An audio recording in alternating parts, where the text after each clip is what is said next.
Okay, let's dive into this. Today, our explainer is taking a wild trip, roughly 60 million years back in time, to solve a prehistoric mystery that is, well, pretty mind-blowing. We're looking at a world that literally just survived a massive apocalypse, only to give rise to something utterly unimaginable. We're going to unearth the creature so massive, it completely breaks our understanding of biology. I mean, we all know the story of the dinosaurs and how they vanished, right? But what actually happened next? What ruled the Earth right after the dust finally settled? You know, while mammals did eventually take over, the immediate successors to the dinosaurs were, well, they were something straight out of a nightmare. The planet had to completely rebuild itself, and in doing so, it basically created the perfect nursery for giant reptiles. Section 1. The Cerrejón Coal Mine Discovery. So, to solve this mystery, we've got to start in modern-day Colombia, specifically at the Cerrejón coal mine. It's actually one of the largest open-pit coal mines in the entire world. And back in the early 2000s, scientists were digging through this massive time capsule, dating back to the 60-million-year-old Paleocene epoch. And they started finding these absolutely massive bones tucked away in the stone, right alongside ancient plant fossils. Now, at first glance, just because of the sheer size of these remains, everyone logically assumed they had to belong to giant crocodilians, because, giant crocs were already known to roam the ancient swamps of South America. So the bones were carefully packed up and shipped off for further study. And this brilliantly illustrates the real turning point. These massive fossils finally reach the Florida Museum of Natural History. A snake expert starts unwrapping them, and he just freezes. As he turns the bones over, he realizes the shape is totally wrong. The curve is completely wrong. These were absolutely not the remains of a giant crocodile. They were snake vertebrae. And if that was true, the size of this snake was something that had never been recorded in human or fossil history. No way. Section 2. Meet the monster, Titanoboa. The sheer scale of this undisputed king, it just completely defies human comprehension. Based on extensive studies, including fossilized skulls that they actually found later on, scientists determined that Titanoboa could reach a staggering length of over 14.3 meters. And it didn't just have length, right? It had massive bulk. We're talking an estimated weight of 1,135 kilograms. That is literally over a ton. To really wrap your head around this scale, let's compare it to the heavyweight champion of our modern world, the green anaconda. Maxing out at an officially recorded length of about 8.5 meters and a weight of roughly 227 kilograms, it's currently the largest and heaviest snake alive today. But look at Titanoboa. It was almost double the length of today's largest snake and vastly, vastly heavier. It completely dwarfs anything we have slithering through the Amazon right now. Imagine this. If Titanoboa were sitting on a road right in front of you today, its body would stretch the entire length of a yellow school bus. And at its thickest point, its diameter would reach right up to your waist. Keep in mind, this isn't some crazy CGI from a monster movie. These are actual published, peer-reviewed measurements. But honestly, the real story here isn't just about how big it was. It's about how our planet somehow allowed a snake to get this massive in the first place. Section 3. A prehistoric jungle of giants. So the crucial point is, today's tropical rainforests simply cannot support a snake of this size. So what made this ancient Colombian Cerrejón environment so perfectly designed for giants? Well, it comes down to a really fascinating biological concept, the snake as a thermometer. You see, snakes are cold-blooded, which means they can't regulate their own body temperature. Their metabolism, and consequently how fast and how large they can grow, is entirely dependent on external heat. Simply put, a giant snake requires a globally giant temperature.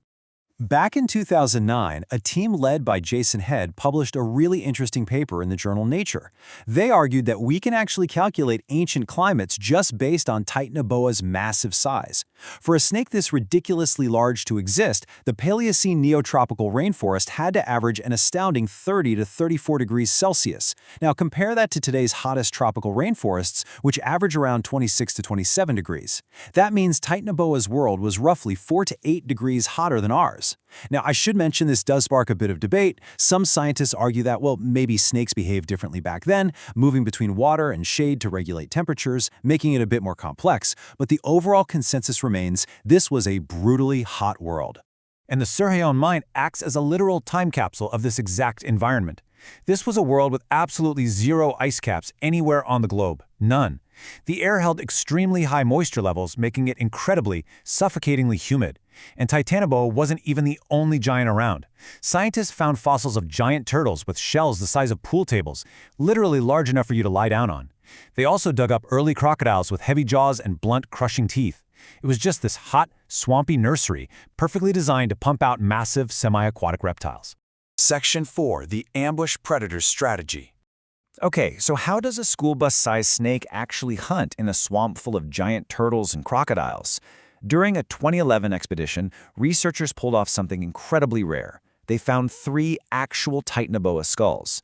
And the analysis of the jaw anatomy and the way the teeth were arranged proved it wasn't built like a typical modern constrictor that hunts land mammals. Instead, its primary diet likely consisted of giant fish and crocodilians. It was an ambush predator, perfectly adapted to the water. It would just wait silently in these murky, dark brown rivers, heavily stained by tannins from the dense forest. Just picture this scene for a second. 0 movement, 0 sound.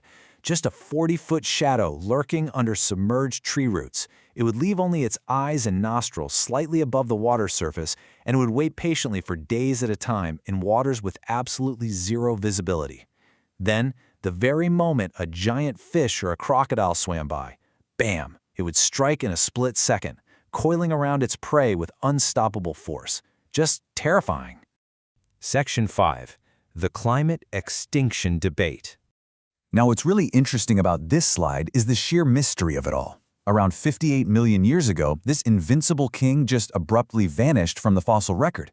How does the ultimate apex predator just disappear overnight? The scientific debate surrounding its extinction currently centers on 2 leading theories. On one hand, we have Theory A, a period of massive global cooling. Without that extreme external heat it heavily relied on for its metabolism, Titanoboa simply couldn't survive. On the other hand, we have Theory B, pointing to an event called the Paleocene-Eocene thermal maximum. This was a massive warming event that may have pushed global temperatures so incredibly high that the environment became completely unlivable, even for the giants. Now, while scientists continue to debate exactly which extreme temperature swing caused the extinction, the ultimate takeaway here is exactly the same. The perfect environmental conditions shattered. A sudden environmental shift broke the very biological rules of survival that allowed Titanoboa to thrive in the first place. In the blink of an evolutionary eye, the climate changed, the prey changed, and this invincible species was wiped completely off the face of the Earth. Section 6. A warning for humanity. Let's move to and see how this builds a connection to our modern world. The story of Titanoboa isn't just some fascinating look at prehistoric biology, it's actually a pretty stark mirror for us today. Much like Titanoboa, humanity evolved and thrived within a highly specific, quote-unquote, perfect set of environmental conditions. But unlike the giant snake, which was just a victim of natural climate shifts, we're actively driving environmental changes today. The sources detail how we are destabilizing global temperatures, wasting millions of gallons of water on modern technologies, choking the Earth's soil and oceans with plastics, and rapidly melting ancient glaciers. We're polluting the very air and water that sustains us. Which leaves us with this final, incredibly vital question. If the ultimate apex predator, a creature perfectly adapted to rule its world, was instantly erased by a shifting climate, can we survive the shifts we're causing? Imagine if, 60 million years from now, some future beings dig into the Earth and uncover the remnants of our civilization. Will they look back at our extinction with the exact same awe and confusion that we have when looking at the giant bones of Titanoboa? It's definitely a heavy thought to leave you with, but an important one as we consider our own place in the history of this planet. Thank you so much for joining me on this explainer, and keep questioning the world around you.